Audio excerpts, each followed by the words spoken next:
From left, Brian Krzanich, chief executive of Intel; Kevin Plank, the founder of Under Armour; and Kenneth C. Frazier, chief of Merck, resigned from a presidential advisory panel on Monday. Ethan Miller, Getty Images; Steve Marcus, Reuters; Mario Tamaj, Getty Images. Three chief executives from top American companies resigned from a presidential business council on Monday following President Trump's tepid initial response to a violent weekend in Charlottesville, VA. Brian Krzanich, CEO of Intel, one of the most important global manufacturers of computer chips, announced his departure from President Trump's Advisory Council on Manufacturing in a late-night blog post on Monday.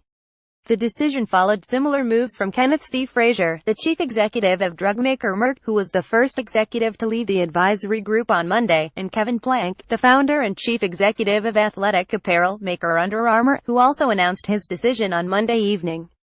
Taken together, the executives' decisions are the business community's strongest rebuke to date of a president who has courted controversy for his entire career. On Tuesday, a fourth executive resigned from the Manufacturing Council, and the president responded to the departures on Twitter by saying he knew of many more executives who could take their places. Under Armour engages in innovation and sports, not politics, Mr. Plank said in a statement. Though three CEOs had spoken out by the end of Monday, for much of it, Mr. Frazier of Merck was the lonely voice of opposition. On Sunday, Mr. Frazier, the son of a janitor and grandson of a man born into slavery, watched news coverage of white nationalists clashing with counter-protesters in Charlottesville, and of Mr. Trump's ambiguous response to the violence. That evening, he informed his board members that he was preparing to resign from Mr. Trump's American Manufacturing Council, one of several advisory groups the president formed in an effort to forge alliances with big business. If the president could not condemn the hate groups, Mr. Frazier could not support him. Mr. Frazier's decision was made public through a statement on Merck's Twitter account early on Monday. America's leaders must honor our fundamental values by clearly rejecting expressions of hatred, bigotry and group supremacy, which run counter to the American ideal that all people are created equal, Mr. Frazier wrote.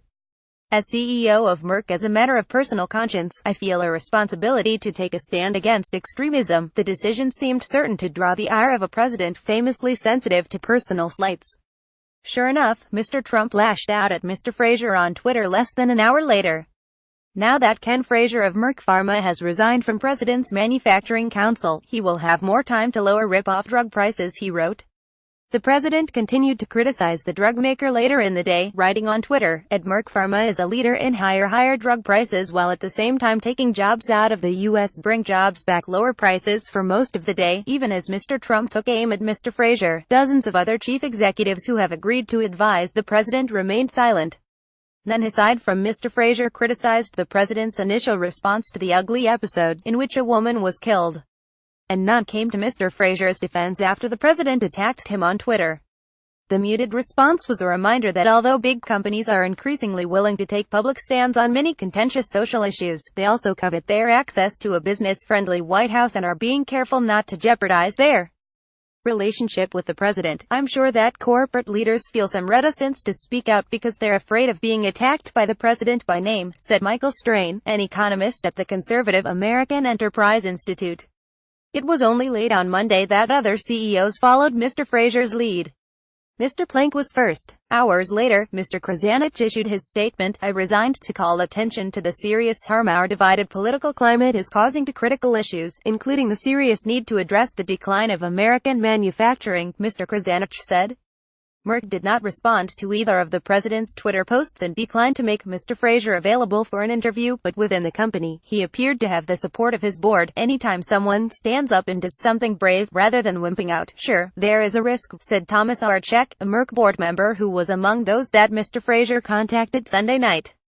You put your name and your company's name in the spotlight, and people who don't like what you did can find ways to try to retaliate. Leslie A. Brunn, another board member, said Mr. Frazier had emailed him on Sunday to seek his input before making his decision. Mr. Brunn said he was supportive, and that he felt Mr. Frazier's background, in some part, informed the action he chose to take. Kenneth C. Frazier, the chief executive of Merck, resigned from a presidential advisory panel on Monday, drawing a swift jab on Twitter from President Trump. Matt Rourke, Associated Press. As you can imagine, as the only African American in that position, on that council, you can't take yourself out of your own personal context, Mr. Brunn said. As a consequence, Ken had a very strong reaction to what he saw as a failure of leadership. As for Mr. Trump's reaction, Mr. Brunn added, "I thought the pettiness of the president's response, on a personal level, is indicative of how far we've sunk." Over the course of the day, several top executives made statements denouncing racism and bigotry generally, although few went as far as Mr. Fraser, Mr. Plank or Mr. Krasanich. Bigotry, hatred and extremism are an affront to core American values and have no place in this country, said Stephen A. Schwartzman, the chief executive of the private equity firm the Blackstone Group and one of the president's closest advisors in the business community. "I am deeply saddened and troubled by the tragic events in Charlottesville." Dell Technologies said that its chief executive, Michael Dell, would remain on the White House Manufacturing Advisory Council. And General Electric said in a statement that it had no tolerance for hate, bigotry or racism, while adding that Jeff Immelt, the company's chairman and recently retired chief executive, would also continue to advise the president. The president of the AFL-CIO, Richard Trumka, went further than most, suggesting that Mr. Trump's initial comments about the violence in Charlottesville were giving him pause. "We are aware of the decisions by other members of the President's Manufacturing Council, which has yet to hold any real meeting, and are assessing our role," Mr. Trumka said in a statement. But he, too, stopped short of stepping down or endorsing the actions of Mr. Fraser. Several hours after Mr. Fraser resigned from the Manufacturing Council, Mr. Trump offered the kind of sharp denunciation of racism that many critics believed had been lacking over the weekend. In a prepared statement, the president explicitly condemned hate groups, including neo-Nazis and the Ku Klux Klan. Mr. Fraser, 62, grew up in a poor neighborhood in North Philadelphia, the son of a man who instilled in his children a sense of ambition. "My father had a very strong view of what it took to be successful, and he in effect brainwashed all his children to think that we could do anything," Mr. Fraser said in a 2011 interview with the Harvard Law Bulletin. "Although he was a janitor by accident of birth, I believe he could have been a CEO of any company." Mr. Fraser attended Harvard Law School and then went to work for a Philadelphia law firm. His most rewarding legal victory, he has said, involved the case of James Willie Cochran, a black death row inmate in Alabama who had been convicted of killing a white store manager.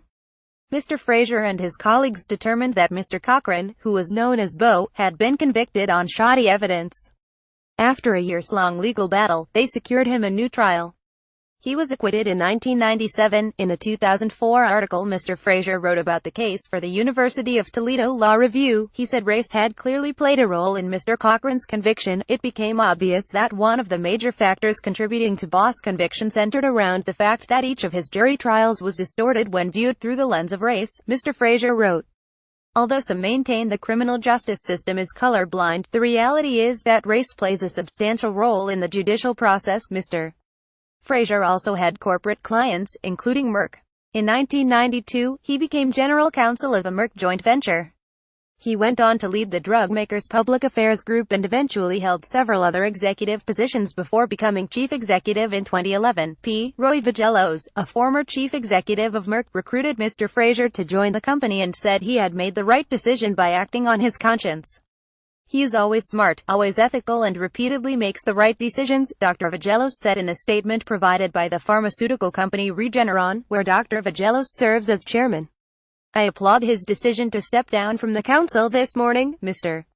Fraser, Mr. Plank and Mr. Krasanich are not the first chief executives to walk away from one of the president's advisory groups. In February, as Mr. Trump moved to adopt stringent new immigration rules, Travis Kalanick, the chief executive of Uber at the time, quit the president's Economic Advisory Council.